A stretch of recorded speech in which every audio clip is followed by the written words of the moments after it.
bleep, slams in sight. Podcast reverberates, break into night. Heel turns crazy, face gains momentum.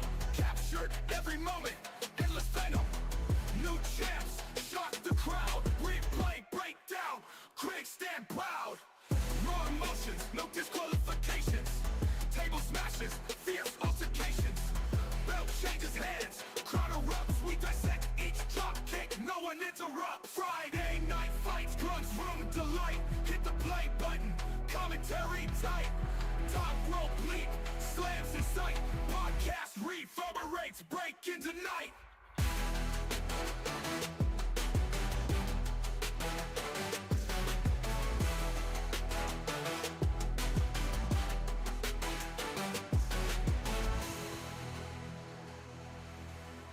Raw emotions, no disqualifications. Table smashes, fierce altercations. Belt changes hands, crowd erupts. We dissect each drop kick, no one interrupts. Friday night fights, Grun's room delight. Hit the play button, commentary tight. Top rope leap, slams in sight. Podcast reverberates, break into night.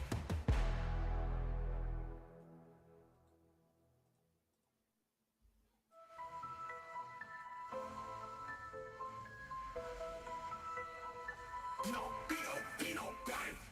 Microphone blazing, Grun's room, let's collide. Streaming hot takes, combat and overdrive. Yeah, chairs flying, bodies on the ground. Review last night's show, no holds unbound.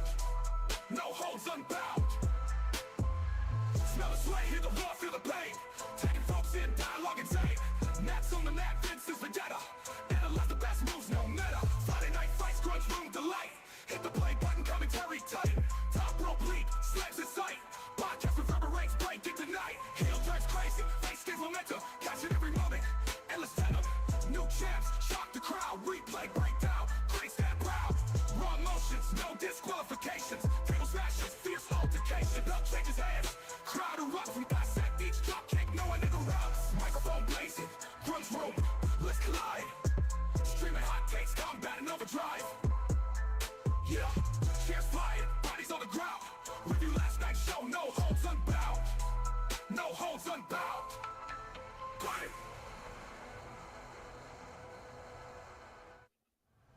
Thinking over once.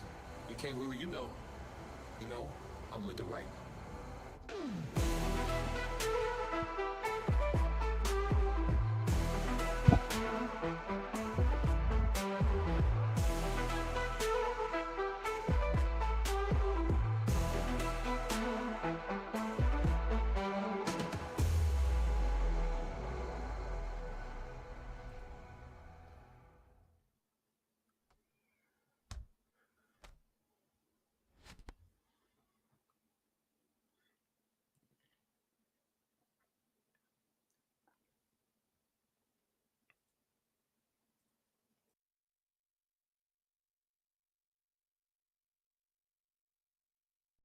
Microphone blazing, Grun's room, let's collide. Streaming hot takes, combat and overdrive. Chairs flying, bodies on the ground. Review last night's show, no holds unbound. Smell the sweat, hear the roar, feel the pain. Tagging folks in, dialogue insane. Mats on the mat, Vince's vendetta.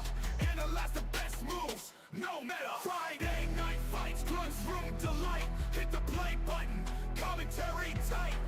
Top rope leap, slams in sight. Podcast reverberates, break into night. Heel turns crazy, face gains momentum. Captured every moment, endless venom. New champs, shock the crowd. Replay, breakdown, critics stand proud. Raw emotions, no disqualifications. Table smashes, fierce altercations. Belt changes hands, crowd erupts. We dissect each drop kick, no one interrupts. Friday night fights, Grun's room delight. Hit the play button, commentary tight. Top rope leap, slams in sight. What is going on? It is the Grunmeister. I am back here again to tell you everything about Friday Night Smackdown from last week. And as you can see, if you are watching, you see I'm wearing my John Cena merch because you know what? After John Cena's promo last week, his pipe bomb I am fully behind the last real champion now. I cannot wait to see him leave the WWE with that title and completely disrespect and degrade every single person in WWE right now that think they can top the greatest champion of all time, the only true champion in WWE history. The never seen 17, the undisputed greatest to ever do it of all time, John Cena. Now, before we get too much into last week's SmackDown, let me also go through the IYH business, and that is you got to tune into the Monday Night Raw Monday Night Raw review show. That's Josh's name. Josh is the voice, Joshua Joseph. He is the host of the Monday Night Raw show, and he is co-hosted by myself, the blue-eyed villain, Grumeister, and we are joined every week, most of the time when he's not having PC issues, who's a professional wrestler, Kevin Calloway, the Chaos Goblin. You gotta love it because these are three bearded men get together and we have quite interesting conversations. You should definitely tune into last week's episode. Or I'm sorry, not last week, but this last Monday's episode. It was really a good one. It should be released sometime this coming week. You also got to tune in to the Raw deal with House and O'Neil. They tell us everything we get wrong, and then on top of that, they tell you what they're thinking about Raw and WWE. You got to tune into the Dear Pro Wrestling episodes because you got the Chaos Goblin Kevin Calloway teaming up with the world's most dangerous podcaster Paragon, teaming up with Relentless Ray Larson to give you all the scoop, all the insight, advice, and any other kind of useful information you might want to know about behind the scenes of pro wrestling.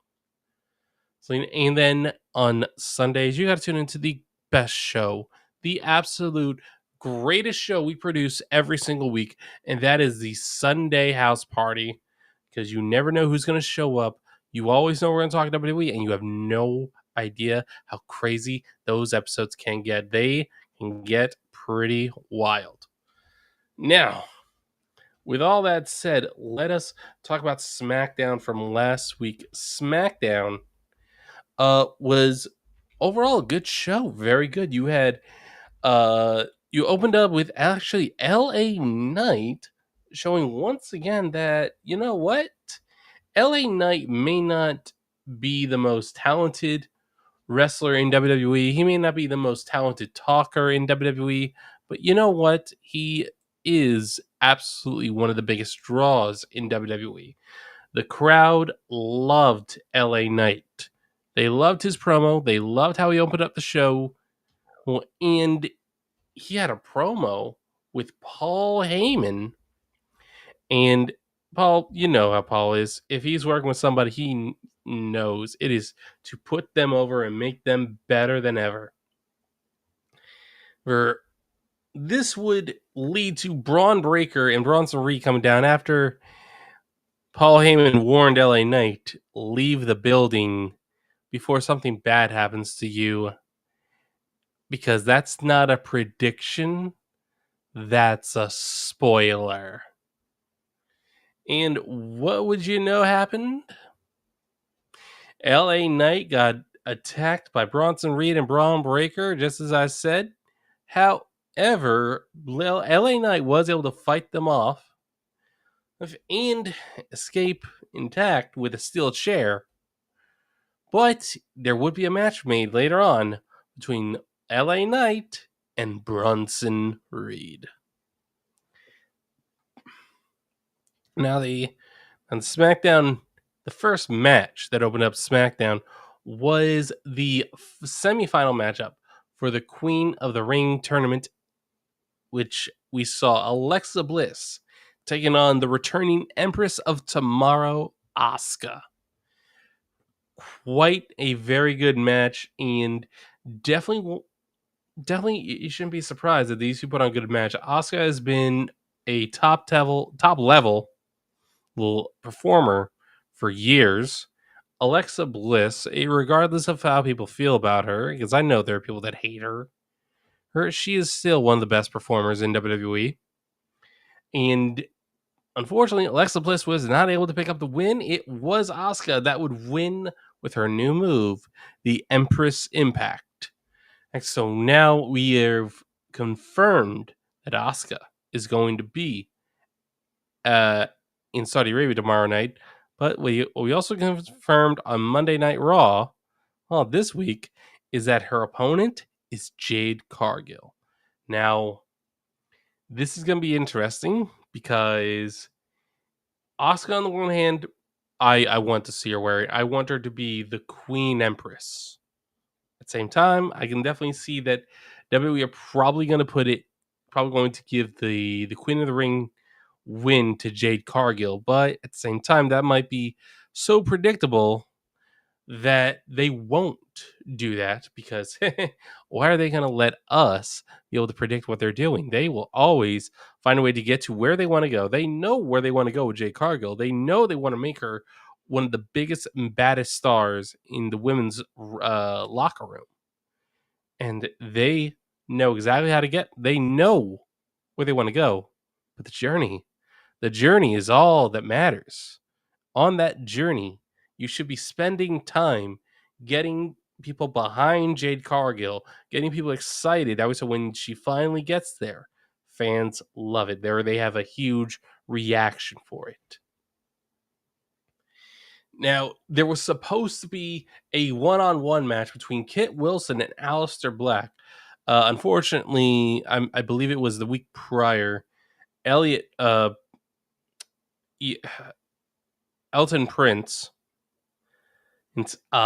did seem it seemed that he suffered an injury in the match, maybe a concussion or something. Actually, no, wasn't that? Was it? No, it was. It was a couple weeks ago, I guess. I predicted that he suffered an injury. They didn't say anything about it the weeks prior, up until this week, that he suffered an injury. Now, it could have been working out, and unfortunately, an accident happened. He got injured. Could absolutely be the case, but regardless, hopefully, Elton Prince, he feels better, gets well soon, because Pretty Deadly is definitely one of the best tag teams in WWE right now. Even if they haven't accomplished much, they have won a lot of people over. But Kit Wilson was actually attacked by Ron Killings while Aleister Black was making his way down to the ring for the match. Aleister didn't get in. He's more like, why are you attacking my opponent? They had a segment backstage after the commercial break. Aleister Black made it very clear that he was not cool with Ron Killings doing that. And luckily, Damian Priest would show up to get in between Aleister and Ron. And Damian told Ron, focus your anger on John Cena, and then later you're going to go out and have some drinks. Hell yeah. We got the Lou finally showing up in chat. What is up, Lou? How you doing, brother? Cena sucks. No, he can't. He's the 17-time world champion. He's won at least 2 Royal Rumbles. He has been consistently one of the greatest professional wrestlers of all time. Who is better than John Cena? You tell me, because we all know it's not Undertaker.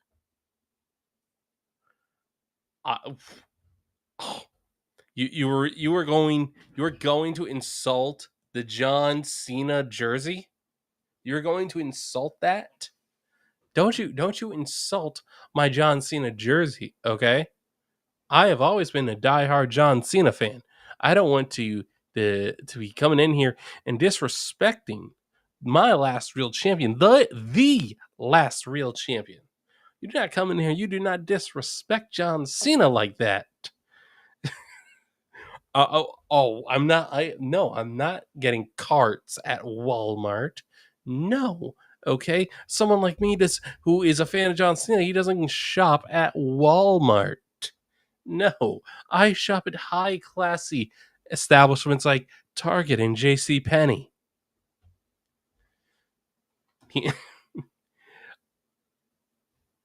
Up next, we had a segment with Cody Rhodes, Sami Zayn, Jey Uso, and Randy Orton, who are at the time were the 4 finalists for the King of the Ring tournament.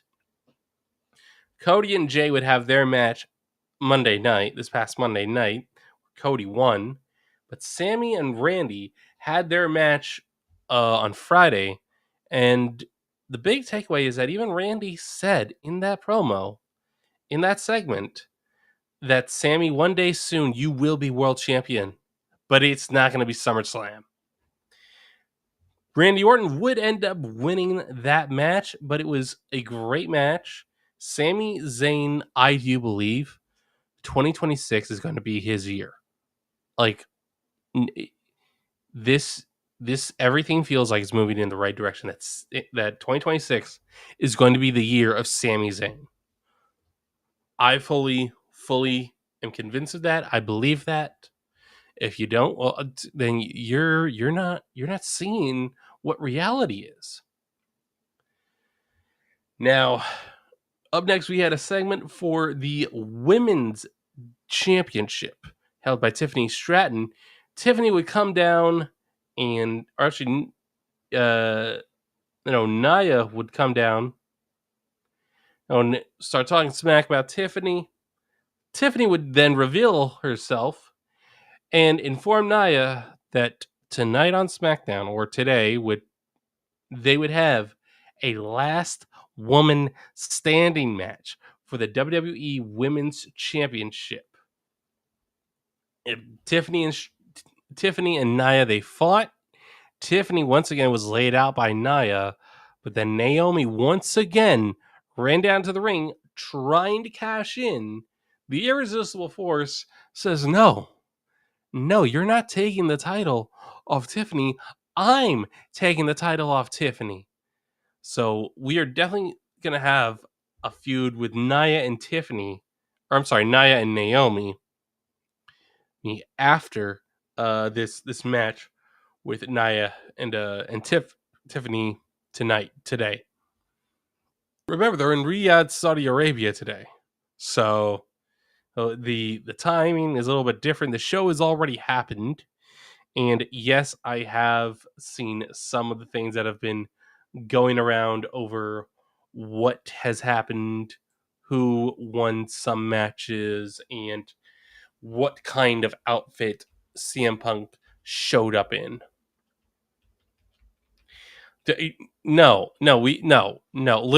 Lewis, no, it's not Punk Life. It's Thug Life. This is basic thugonomics. No, it's dude. No, you really gonna get me? You really gonna get me hyped up? All right. I'll tell you all about CM Punk right now. He is a washed up, has been, wannabe pretender who thinks he's still a rebel. He's still an outcast. He's still the voice of the voiceless. Are you kidding me?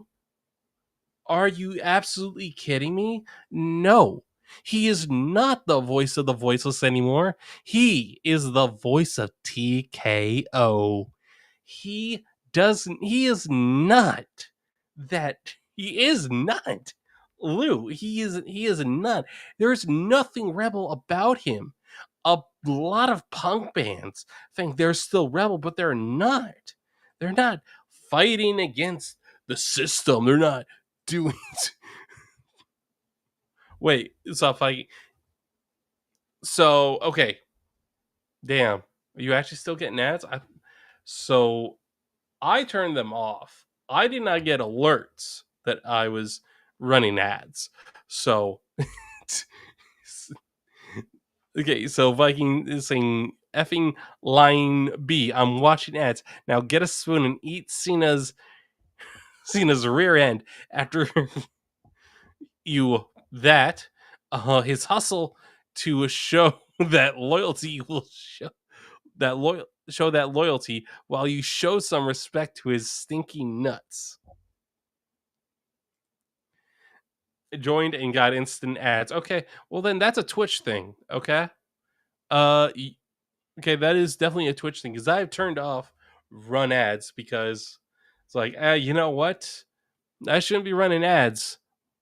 It's if you know my Twitch channel isn't really getting a lot of usage, so I turned them off. Twitch says, okay, but we're still gonna run some ads. I'm a lying construction worker, lying lost construction worker. Why do y'all think I work construction with this amazingly fantastic John Cena jersey? Okay, y'all should get this. Support your last real champion. What? Yo, Viking, them's fighting words. Saying looks like done with life. Looks like done with life. Bob the Builder. Yo, Viking, don't you disrespect me, and don't you disrespect John Cena like that. You do not do that to your last real champion, okay? You do not do that to the man who is showing day in and day out how nobody in the current era of WWE can hold a candle to John Cena.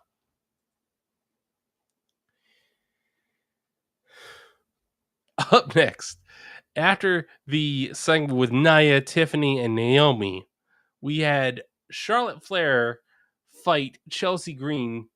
She would defeat Chelsea Green. However, the match would end via disqualification as Piper Niven and Alba Fire stepped in and stopped Chelsea Green from losing. Seen legitimately. Oh, okay, Viking. You want me to fight you? You call me a penny pincher butthole, dog. Dog, I will fight you any day of the week. Problem is, why would I want to drive my butt all the way up to Wisconsin or wherever the hell you're from in the mid-central U.S.? Okay, you hicks. Got all right.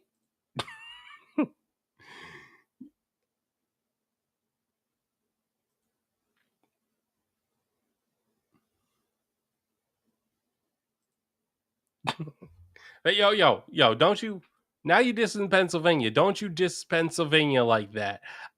You do not diss Pennsylvania like that. You got me, dog. You do not do that. I now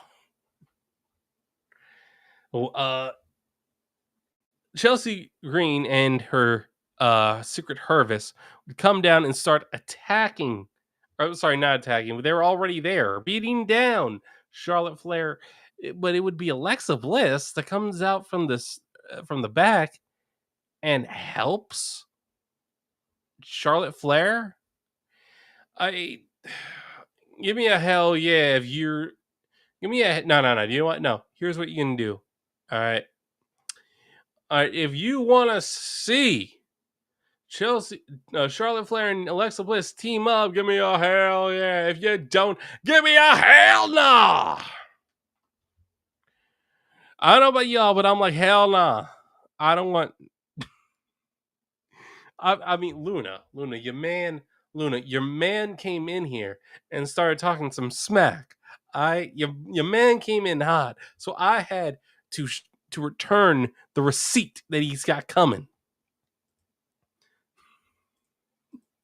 Uh, okay, we got we got Luna telling me that I need to try some Wisconsin cheese curds. Don't know what those are. Sound like diabetes. It's blame Lou. I blame Lou for enough. Okay, Viking, you made a choice, sir. But yeah, Charlotte Flair and Alexa Bliss, they had a short segment after the match where Alexa Bliss tried to shake her hand. Charlotte walked away. I'm hoping this is a short feud at the most. I do not I do not want to see Charlotte and Alexa team up. No, I really don't.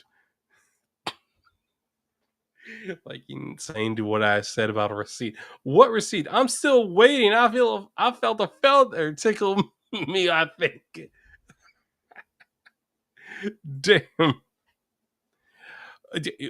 Okay, now Luna is just sending me Wisconsin things I need to eat. Beer cheese nachos and smoked brisket, buddy. Oh, I am not trying out for the Florida Gators cheerleading squad, okay? I I am too good for that. I'd be better off being the Florida Gators quarterback. I okay, maybe not quarterback, maybe center, okay? I can play at center. I'm big, I'm wide enough. I can do that. um all right, but now so after the Alexa Bliss, Charlotte Flair, Chelsea Green, Secret Hervis stuff, we had Solo Sokoa calling out Jacob Fatu to rejoin Solo's bloodline. Solo Sikoa is absolutely at his best.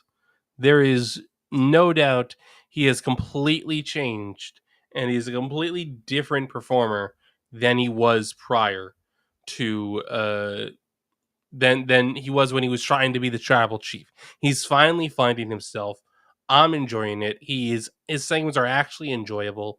His promos are great. He's found his personality. I love it.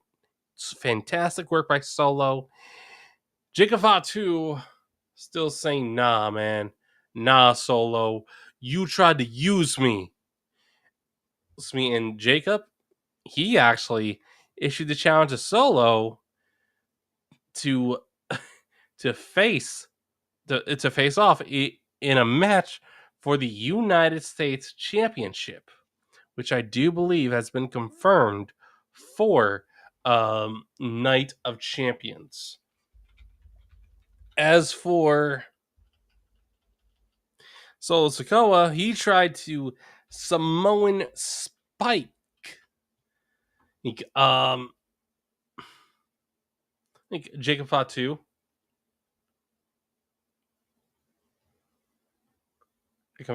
Just confirming, yep. Jacob Fatu and Solo Sikoa are confirmed for Night of Champions tomorrow. Now, Jacob Fatu did get overwhelmed, actually, by JC Mateo and Solo Sikoa. However, Jimmy Uso would come down for the save.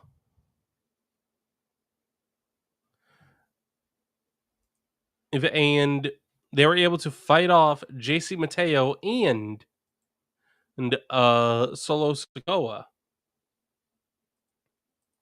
And then it was later on in a backstage segment where Jacob Fatu would announce that he spoke with the man that gets it done on Friday nights. And he confirmed it that tomorrow at Night of Champions, it is going to be Jacob Fatu versus Solo Sikoa for the United States Championship. Up next, LA Knight would take on Bronson Reed, and it would be a tough fight for LA Knight, but he would win via disqualification. I know we used to get all butthurt and really annoyed with disqualification finishes, but you know what? They mean something again. They lead to something. They push. They further storylines. This one, it furthered the idea that Bronson Reed and Braun Breaker don't need to pick up wins because they are just that dominant and that dangerous. This Braun Breaker would accompany Bronson Reed to the ring with Paul Heyman, and what would end up happening after the match LA Knight would get squashed with three tsunamis from Bronson Reed after LA Knight I'm sorry, not hit, but ate a spear from Braun Breaker. Up next, we had our main event match where John Cena not defend, but defeat Ron Killings. Yeah, okay, no, he didn't defeat him. I'll give you the actual legitimate answer. Ron Killings did win, only because John Cena led him. Because John Cena was getting sick and tired of Ron Killings actually thinking that he had a shot at beating him. So John Cena just hit him in the head with his title in front of the referee. What does John care? This is a non-title match. Ron Killings is never going to earn another title opportunity against John Cena. So, what is the point? John Cena laid out Ron Killings, and so what? It's an L. It's a disqualification loss. Who cares? CM Punk would then come down and try and save Ron Killings. CM Punk couldn't even save himself, and then we've got the greatest promo from John Cena in 25 years. And I will give credit to this. It's all because of CM Punk. John Cena started the promo by basically almost verbatim reciting how CM Punk started his pipe bomb promo in Las Vegas that one night on Raw. 14 years ago. John Cena would then wave to the camera, say hi to Claudio Castagnoli, who's in AEW, to Nick Nemeth, who's in TNA, and Matt Cardona, who is the indie god and the deathmatch king. And he called them out. He called out CM Punk for saying that he's not the voice of the voiceless. He's a millionaire. He's not a rebel. He's not an outcast. And that he's not the best in the world. Well, that he doesn't hate TKO. He's Mr. TKO. In this promo, John Cena convinced me that CM Punk, he's everything I always thought he was. I mean, sure, I'm sure there's some good in CM Punk, but you know what? Nah. John Cena reminded me that, yeah, CM Punk, everything there is to know about him, all you gotta do is look at what he does. And what does he do? Does he do what's best for business? Sure.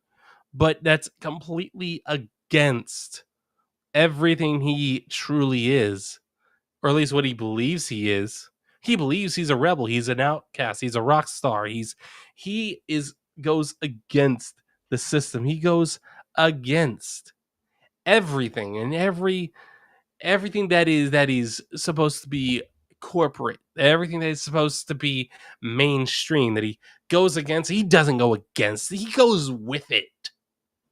He does whatever he has to line his own pocket. He does whatever he has to make sure that his bank account is sitting pretty. He doesn't give a damn about the fans. He doesn't care. He doesn't care like John Cena cared. John Cena encouraged people to hate him. John Cena always said, "Thank you for your hate. Thank you. Give it to me, because I know at least then you guys are having a good time, because you guys are telling me that you hate me. You don't want to see me. But you know what? I'm here. And where is everybody else? They ain't here. What are they doing? They ain't. No one else in the back was stepping up." The last real champion made it crystal clear that CM Punk, he is not a savior. He is not the voice of the voiceless. CM Punk is only out for himself. He always has been, always will be. he got kicked out of AEW because he didn't want to play ball, and that's fine. I still don't like Tony Khan. Okay, because Tony Khan, Tony Khan when CM Punk played ball would have ruined CM Punk's career entirely. It would have ruined a lot of wrestlers' careers. Because they probably still will. But CM Punk came back after 14 years, or after what was it, 10 years of being away from WWE.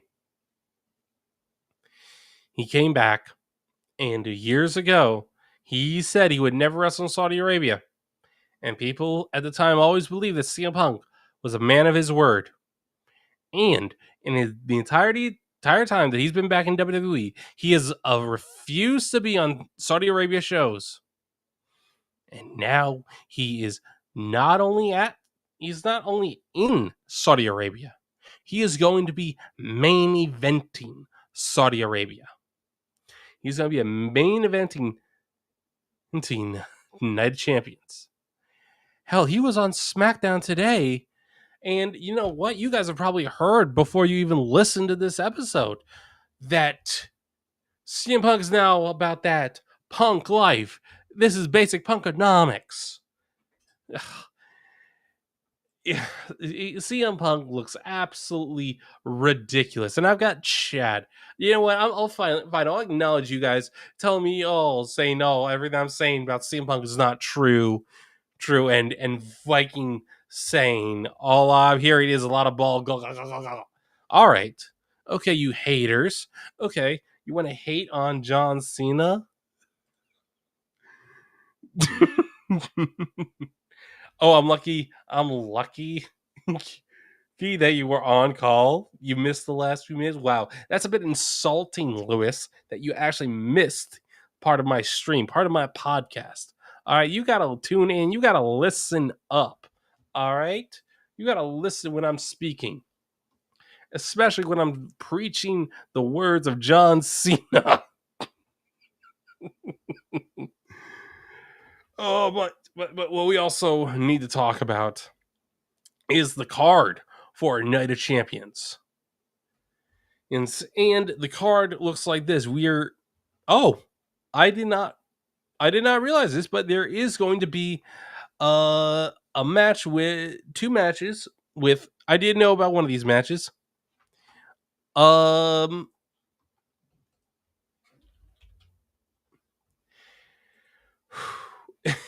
I did not know this, but Rhea Ripley is going to have a street fight against Raquel Rodriguez at Night of Champions. Like, wow. Okay. That is awesome.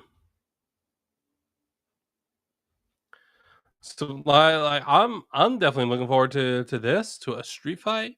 Raquel versus Rhea. This should be good. Raquel is starting to gain importance. What we're also going to see that is a really important match is Sami Zayn versus Killer Cross. I'm sorry, Karrion Kross. So I saw a clip earlier calling him Killer Cross from his TNA days, and yeah, I said Killer Cross.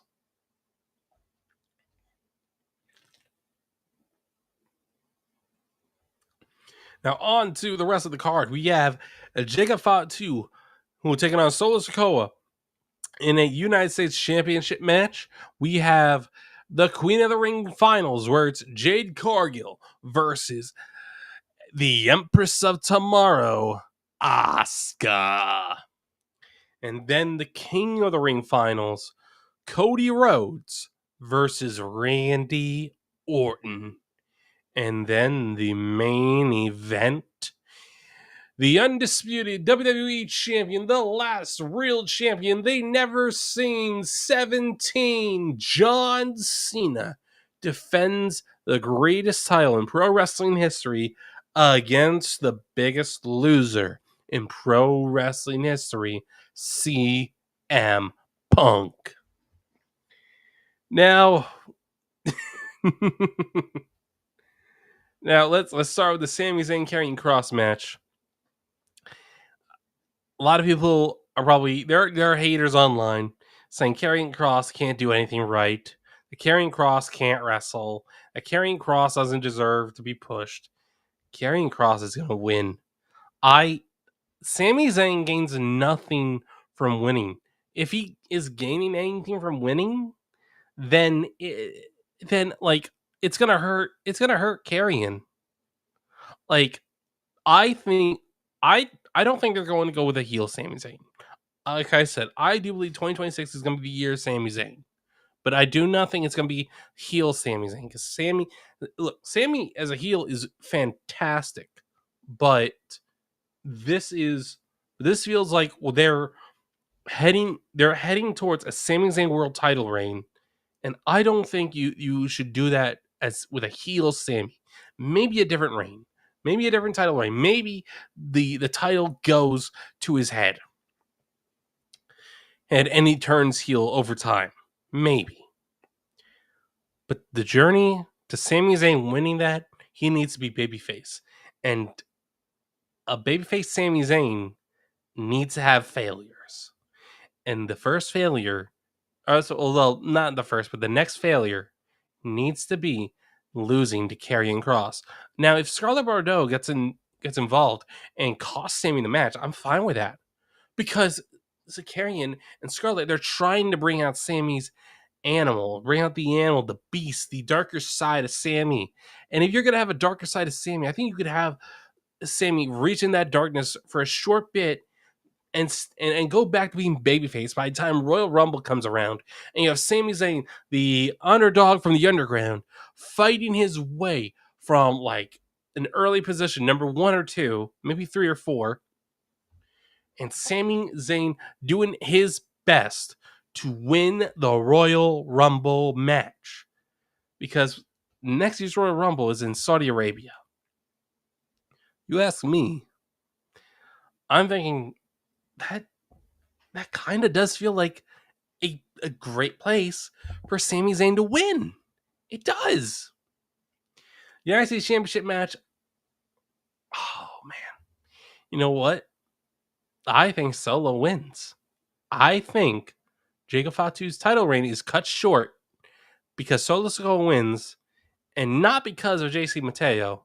I think JC Mateo is taken out by Jimmy Uso, but Jimmy Uso is then taken out by Hikuleo, because we already know Hikuleo had his debut match at a pre-show of SmackDown, a dark match on SmackDown. So I'm like, why not? Why not have him? Why not have him debut here, right here? Big moment. I mean, it would be absolutely, truly fantastic. It would be an amazing moment for Hikuleo to show up and cost Jacob Fatu with a match and to putting the U.S. title on Solo Sikoa. This would be Solo Sikoa's second title reign in WWE, including his run as the North American champion. I do believe he was North American champion for a minute, and I do believe. Now the Queen of the Ring finals. What are my choices? My choices are go with the obvious pick of Jade Cargill, or go with the Empress of Tomorrow, Asuka. Like I said, Jade Cargill seems like the obvious pick. I don't think that's what they're gonna. I think this is gonna be about giving a moment to Asuka and Io Sky. I think Asuka wins Queen of the Ring finals to create a match at SummerSlam where we have Io Sky 1-on-1 with Asuka for the WWE Women's World Championship.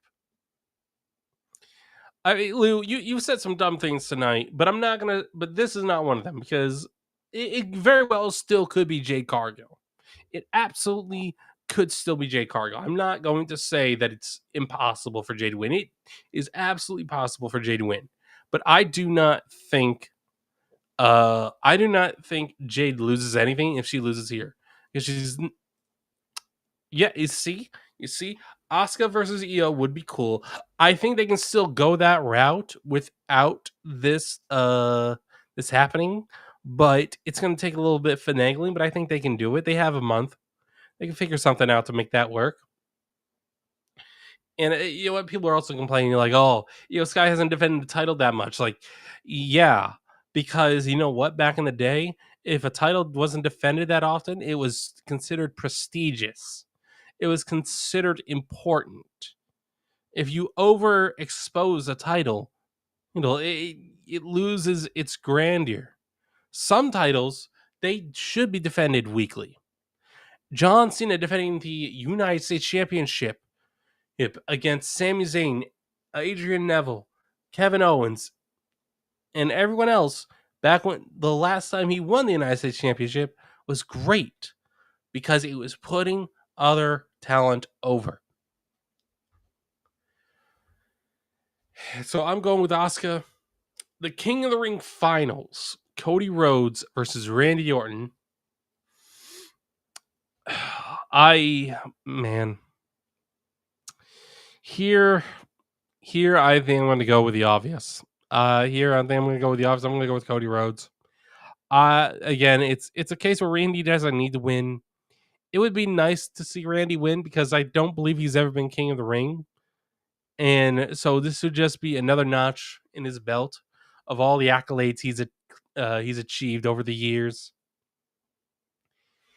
And then finally, the Undisputed WWE Championship match. You guys know is that where I'm going. CM Punk is going to get put down like the dirty, pathetic little dog he is by John Cena. Viking has the Viking saying the U.S. and Intercontinental should be defended weekly. Honestly, felt that like Cody defended the WWE title way too much. Yeah, he was a babyface, kind of be that can kind of be allowed, but at the same time, like, yeah, I definitely see what you mean. The big titles should not be defended that often. Yeah, exactly. Like, Cody wanted to be a workhorse and fight. Absolutely, that's what he wanted to do. I am thrilled that he wanted to be that because you know what, everyone should strive to be like John Cena, but you'll never be like John Cena. I'm not saying I'll ever be like John Cena. I can't be. There's no way I can be like John Cena, but I'll always be one of his loyal supporters of all time. Cody's better. Yeah, look, we'll see. When Cody's ready to retire, we'll see. Okay? Cody, I will give him respect. He did the unthinkable. He left WWE and improved his value. Not many people achieve that. I will give Cody that. Nobody, not nobody, but very few people actually increase their value while they're away from WWE, while after WWE has kicked them out. Not many have done that. Drew McIntyre is one of those people that did. Whoa. John Cena is better than Travis White. Now, look, I'm not saying you're wrong, but you should also put some respect on the Tribal Chief's name. You should put some respect on the name of Roman Reigns. I am not laying concrete this weekend. I'm going to be watching Night of Champions. I'm going to be at the Sunday house party. Guys, I don't know why you think I do construction. I don't do construction work. Okay? I don't know why you guys think this jersey looks like I work in construction. It's completely acidine. Lou's hoping I get stuck in the drywall that I'm not putting up, and hope it dries while I'm stuck in it. Lou, you are out of your damn mind. Hope you know that. What's the pitch on that roof? I need to get this order done for the shingles. Wow. Okay. Keep sending your hate, just like John Cena just swipe it off because you can't see me. With that, I think that's a good place to end the show. Thank you guys for tuning in. Thank you for hanging out. And I will see you guys next week. Have a great Friday night. Enjoy the weekend. Have a great week at work. And I will see you guys next time.